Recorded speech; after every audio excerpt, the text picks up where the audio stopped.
The first thing I want to talk about is this whole Mario Galaxy 1 and 2 being released on the Switch, the re-release. I haven't bought this yet, and I don't think I'm going to buy it. It's disappointing that Nintendo's charging so much money for these things, and they're charging, is it 70 or 80? I think they're charging $70 for both, or you can buy them digitally each for $40. So if you buy them individually, it's $80. But if you buy the actual game, I think it's $70. I think that's how they're doing it. And these are games that I played way back when, so I'm not interested in getting these. What's up, Pigs? Welcome. Pigs, you came at the perfect time, by the way. Welcome in the very beginning of my stream. This is new. I'm trying something new. There's been a few things happening in current events I thought would be interesting to talk about for, just at the beginning of the stream. I've seen other streamers do something like this too, and I thought it would be interesting to do. So I want to get your guys' take on this. Have you guys played Mario Galaxy 1 and 2, or 1 or 2? And are you interested in getting the new remasters? I'm not, to be honest with you. I played Mario Galaxy 1. I haven't played Mario Galaxy 2, and I'm not interested in getting this remake. If it was like $40 for both, I would throw down for that, and I would try it. But it's like $70 for both, or $80 if you get them individually, and I'm just not interested. I'm not interested. Slyra, you're gonna go for that? You think you're gonna get the Galaxies? I might if it goes on sale, but Nintendo is notorious for not putting things on sale. But who knows? Maybe next year, the next Mario Day, they might throw this down on sale. They might drop the price. If they do, I would consider it. But as of right now, I'm not interested in this. If I scroll down a little bit, you'll see that they did improve the graphics on that.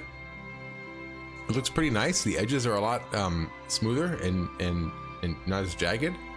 But I mean, of course they did. It's like 2 generations later. It's supposed to look better. So I just don't see that as a big deal. Like, it's not worth the price of a brand new game all over again. Mario Wonder is a better investment. Now there you see. Now, I liked Mario Wonder. I would play Mario Wonder again. And I heard that they're also making like a Switch 2 version of Mario Wonder, and I would be interested in that. That I would be interested in. But not Mario Galaxy. Come on, this is like 2 generations ago, people. 2 generations ago. This is such an old game at this point. The Mario Galaxy is not interested. So I'm a Nintendo fan. I'm a Mario fan, but this is a bit much for me. Nintendo has kind of gotten in the habit of charging way too much money lately, and you really can't blame this on tariffs either, because the digital downloads are so damn pricey. So it's got nothing to do with tariffs. This is just strictly to do with the fact that they've already made the game and they want to continue to make a bunch of money off of it. So I'm a little disappointed that they're charging so much money for this. It's not the re-release that I'm upset about. I'm excited. I would like to play it again, but not at $70 for the 2. I wouldn't even want to pay $40 for 1.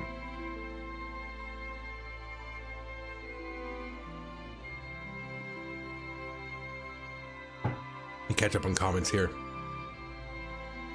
Sly right, the last Nintendo I owned was GameCube, so this is news for me. Yeah, Mario Wonder, I hear you on Mario Wonder though. Well, there you go. So something else in the news coming over here, you guys, we're doing Final Fantasy. So here we go, the new Final Fantasy Tactics re-release.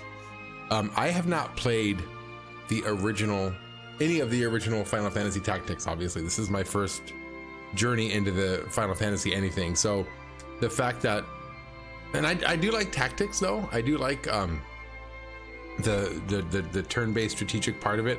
I liked Gears Tactics. I played that one, and I wasn't even a huge Gears of War fan. I was a Gears of War fan. Who am I kidding? I liked the first couple of Gears of Wars. I didn't really play as they kept going. I also liked Gears Tactics. And I'm also a big Division fan, and I think they should make a Division Tactics. Like, I like these tactic style games. But when I go through these Final Fantasies, it would be interesting to play the Final Fantasy Tactics, just to kind of see how the story goes and how the characters kind of are involved. So this is something I'm interested in, but not right now. I'll probably get this on a Steam sale or on a console sale, maybe in a year or two. I can see myself definitely getting to this eventually, but but not right away. And I know there's a few of you out there who this is like your favorite. This is one of your favorites, are the Final Fantasy Tactics. Pig says, confession, I have both Mario Galaxy games and have barely touched the first and not at all on the second. Maybe when I'm done with Star Wars. So when you say you have both the Mario Galaxy games, do you mean the remakes? You actually got the remakes recently? Back on the Wii, I got Mario Galaxy. I loved it.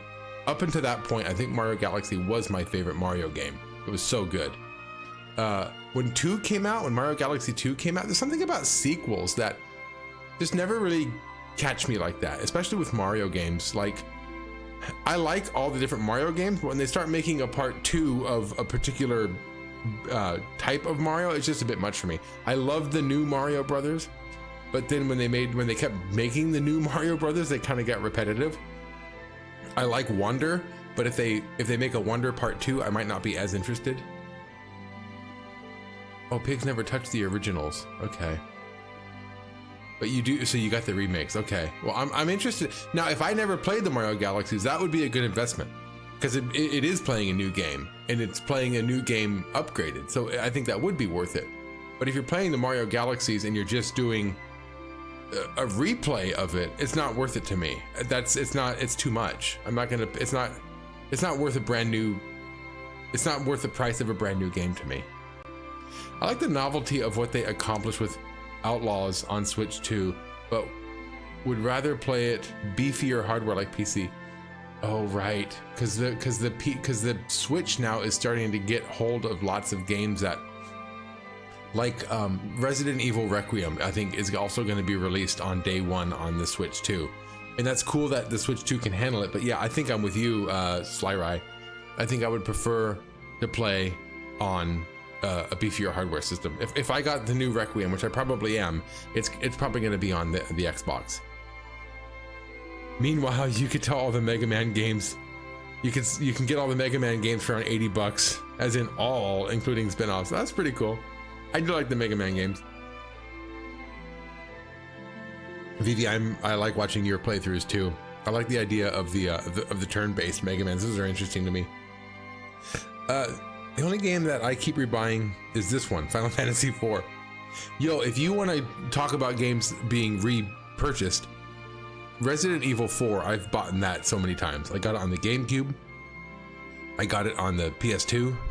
I got it on the Wii. I got it on the Xbox, the PlayStation 4. I got what is that one? The Oculus. Oh man, I've gotten Resident Evil 4 and the remake. I've bought Resident Evil 4 probably more than I've bought in any other game. Yeah, Final Fantasy Tactics. I'll get to this one, but it's not going to be anytime soon. Here's a game I'm excited about, you guys. This is so stupid, I'm almost embarrassed to show it. Yo, I love me a good tower defense. I love tower defense games. So I loved the Plants vs. Zombies games. And when they started to make the Plants vs. Zombies, what is it, where like it's a first person shooter version of it, I hated those. It was like, what is going on? I hated it. I hated that they changed it. It was supposed to be a tower defense, a fun tower defense at that. So the fact that they're doing like basically a remake of the original with like this is a game that I'm gonna get this game, and I'm probably gonna drop hours and hours and hours into it, getting all the little bells and whistles and just beating all the levels, trying to get 100% on all the levels. I love a good tower defense game. I just love sinking hours and hours and hours into a level so I can just get it completely 100%ed. I love it.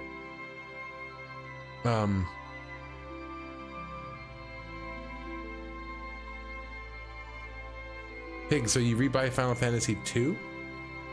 I think Pigs was saying the only one he got was the Final Fantasy 4.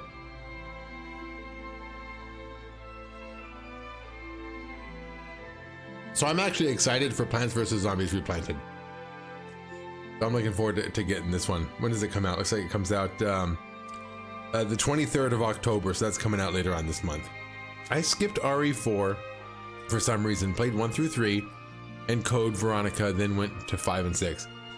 I think you mentioned that before, Pigs, and I think you're actually in good shape. I think that's really good, because you're at a time now when everybody knows how good the game is, and you've heard undoubtedly how great 4 is.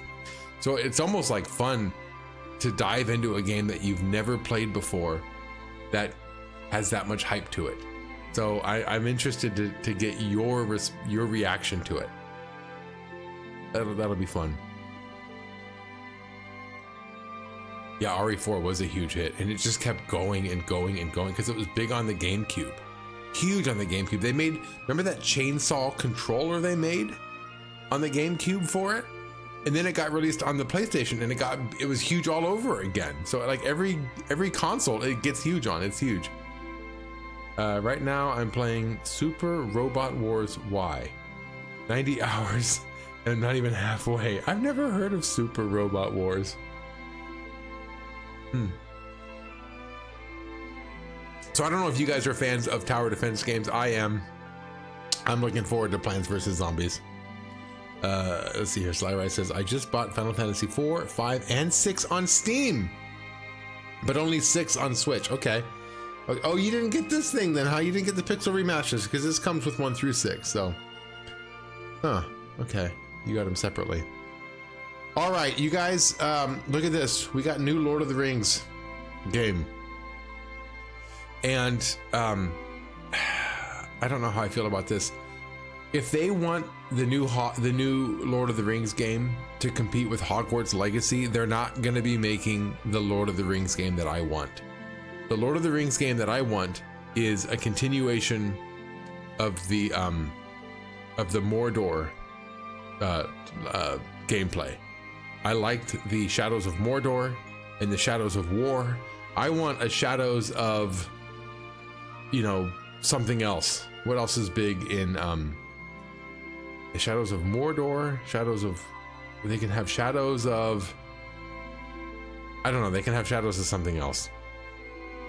And that's what I want. That's what I want. I don't want it to be a Hogwarts style game. I liked Hogwarts. I liked the Hogwarts Legacy, but that's not what I want when I'm going to be playing a new Lord of the Rings game. I really want something it's gonna, that Arkham Asylum style combat system. I loved it so much. I want that to come back. So we'll see where this goes with the new Lord of the Rings. I'm not optimistic about it if they're comparing it to Hogwarts Legacy already, because it might fit, it might work. It's not what I want though. It's not what I want. It's going to be titled Legacy of the Middle Earth. Oh, interesting. So Shadows of Mordor, Shadows of, what do they call the other one? Shadows of War or Shadows of Middle Earth? Legacy of the Middle Earth. That's interesting. I finished the Platinum Trophy last week on Final Fantasy 3. Had to hunt down a Chocobo Forest to complete the trophy for visiting every location. That's right, Pigs. You're still working on 100% everything. That's a lot of work. That's a lot of work. You know what though? I think I might want to try that for the first one. I think I'd be willing to do Final Fantasy 1 and try to 100% it. That might be fun. Because the game's relatively short enough. You know what I mean? It's a big game, but it's doable to me. And the rest of them, like maybe 2, 3. I mean, I guess they're not huge games, but one is definitely. One fits in my head all in one piece. I can visualize the whole game and how I got everywhere. Once I get to 2 and 3, it turns into kind of a jumbled mess. I kind of have to look back on it and see what was going on. By the way, Super Robot Wars is fun. They cross over mecha anime like Mazinger Z and Gundams. Ooh, yeah, I'm not big on the anime, unfortunately. I like anime though. I'm just not big on it. Sometimes the stories in anime get a little too cerebral for me, and they have a tendency of getting a little too ethereal for me. I think I lose interest. So new Lord of the Rings game, I'm really hoping that it's more of an action RPG rather than an open world. I'm just worried that they're going to focus on making a huge map that there's lots of, like an open world, like a GTA type game. I'm not interested in that really. you know. So I want something a little more linear, maybe a little bit of open world, but a little more linear and maybe RPG elements to it. So that's what I'm interested in with this. And this one, Hogwarts, this makes me worried right there. That makes me worried. You guys, I don't know about you when you were kids. When I was a kid, yo, this was my show. You guys ever watch this? Reading Rainbow? I watched Reading Rainbow a lot with LeVar Burton as a kid, and I would always look forward to the end segment when they would read the story. So I'd follow along with the whole narrative, right? And just waiting for the very end when they actually read the story. I always just look forward to reading the story. And then at the very end, they would have all these kids come on and they would say like, you know, oh, you should read this book. And they would give like a synopsis of the book, almost like a little review. And they would always say, but you don't have to take my word for it. You know, I was like, I gotta find that book and I gotta try to read it. It's always so exciting. One of the ones I remember the most from the Reading Rainbow, I think, was Stanley's party. Was a dog who, whenever the owners would leave, he would throw a party and he would invite all the other dogs and cats and other pets over, and they would have a party whenever his owners left. I just remember that story for some reason back when I was a kid. I think an open world Middle Earth game might be cool as long as it was a prequel and not trying to tell any of the book. Yes, that's what it is, pigs, is they have to stay away from the books, because the books are, it's almost kryptonite to go back to the books, because the book stories have already been told so well through the movies, and you're not going to improve upon it. You're only gonna slap it in the face. You know what I mean? You're only going to insult the people who already hold that story so dear to them. So I think you would have to avoid following the story, and prequel would be interesting. I don't know. I'm just, you know what else kind of scares me away from it, going back to Lord of the Rings, is that the Smeagol game. That didn't go very well. That was a very poorly made game, and it felt like that was made just to actually have a game out. Like, we need to have a game out rather than actually having it be a passion project. So that's what I'm worried about with that. Anime writing is often Kojima level convoluted. I'll take your word for it, Vivi. I'll take your word for it. But yeah, it's convoluted, is to say the least. That's what I noticed a lot when I do that. When I watch anime, I'm just always like, how did we get here? What happened? What was the line of events that bring us to this? I already lost track of the party here. What's going on? So new Reading Rainbow. You guys, I'm not gonna watch it. I mean, I'll watch an episode just to see what it's like. I'm just excited it's back. I really am. And this is, you know, speaking as a child who liked reading, and an adult who likes reading, you know, and as a teacher, like, we need to normalize and celebrate reading. And I hate to turn this into, you know, my what do you call that? Where you I don't know. I hate to turn it into some sort of a speech like that, but yeah, I'm excited about having this type of TV back for kids to watch. And I like the fact that, I don't know who this host is, Michael something. It's Michael with a Y, M-Y-C-H something. Anyway, I'm glad to see that it's kind of like a nobody doing it, not, you know, like a big celebrity, but just kind of like a you know, some person I don't know who it is. I kind of like that about it. So yeah, we'll see how this goes. Actually, you know, I did read somewhere, I think this guy is actually a librarian. I think he's kind of like, yeah, the host is a library evangelist, Michael Threets or Treats. I'm not sure how to pronounce that. Is it? Oh, he's a social media star. So he is. Oh, he's from California. I'll be damned. So yeah, he's Michael Treats or Threets. I'm not sure how to pronounce that. But yeah, I guess he's a social media star, which is interesting because, you know, social media, you can become very famous on social media and still be a nobody, because, you know, what do they call that? I think they call that micro celebrity, where, you know, a lot of like a few people know you very well, but then, you know, there's not a lot of people who know you. So anyway, yeah, they're kind of getting this guy here who's apparently he's a librarian, and he became a social media star. But yeah, that's an interesting choice. I like it. I dig it. I want more reading encouraged to the mainstream audience. Fabulous, fabulous, fabulous. I like it. And you guys, I'll just go back to here. I think, Reading Rainbow was a bit after my time. We didn't really have anything like that, and it's unfortunate. Yeah, see, Pigs, that's what I'm talking about. Like, it was like we had Mr. Rogers, Sesame Street, and then later on, when I got a little bit older, was Reading Rainbow. So Reading Rainbow was a little late to the party. But it was just at that point when I was starting to read. So it had an impact on me. The Reading Rainbow and the theme song means so much to me. And, whenever I go to a bookstore and I go to the, cause I'll go to the kids section and look at books too. I don't care. That's where I found the Harry Potters and the Percy Jacksons, and I'll read those too. I don't care. But whenever I walk by the section that has these big books like this, the big picture books, it's so much nostalgia when I walk by and I look at them and I browse through them and I think, oh wow, if I wish I read this as a kid. Some of the stories are really, really fun. So the last thing over here, I'm sure you guys have heard of this.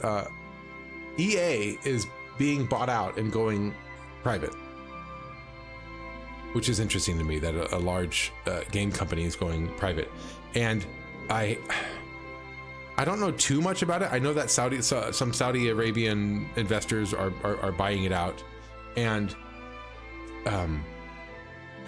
also wasn't somebody like in the Trump administration also buying this out? Jared Kushner, I think, right? Like the son-in-law or the nephew or something. There it is, Jared Kushner. Jared Kushner, and what is he? How is he related to Trump? Is he his son-in-law or his nephew or something? So when I heard that, I just thought, okay, well, here come a bunch of war games, right? We're gonna have like, a new style of, a rebranding of Call of Duty or something like that. That's kind of where my mind went with that when I heard that. And maybe this might be a good thing, having a privatized gaming company with that much weight in the gaming industry. We'll see how that kind of changes things. Maybe it'll kind of maybe EA can lead the way on getting away from those microtransactions in games and all those types of things. Who knows? I don't know. I mean, there may be no change, but maybe privatization isn't the worst thing in the world for things, especially around entertainment. So we'll see where that goes. This is interesting. Yeah, we'll see what happens to the big franchises and whatnot. I did read down here, it's talked about layoffs coming. Yeah, so apparently this is bad news for current people employed, because they're going to be, just doing, mass layoffs and restructuring everything. We'll see how that goes, though. I don't know. I'm cautiously optimistic about this whole thing happening. We'll see where it goes. I'm not sure though. Jared is married to his daughter. Oh, okay. So it's his son-in-law. Oh, interesting. Well, I mean, if Jared's involved, then I don't know. Could it be? I don't understand how it can become political, although it probably could. I don't know. I don't know if has a purchase gone through yet? I wonder if the purchase has gone through. I'm thinking if he's affiliated with Trump, that might be difficult to actually go through with the purchase, if there might be, like red flags thrown about, ethics or something like that. But with the way things are going now, he just does whatever he wants anyway. So, I'm thinking maybe this will go through just fine. Maybe this will go through just fine, and we'll get, a wonderful Trump game. Who knows? Maybe we'll get a Trump game out of this. You just run around with a giant red tie as your main character.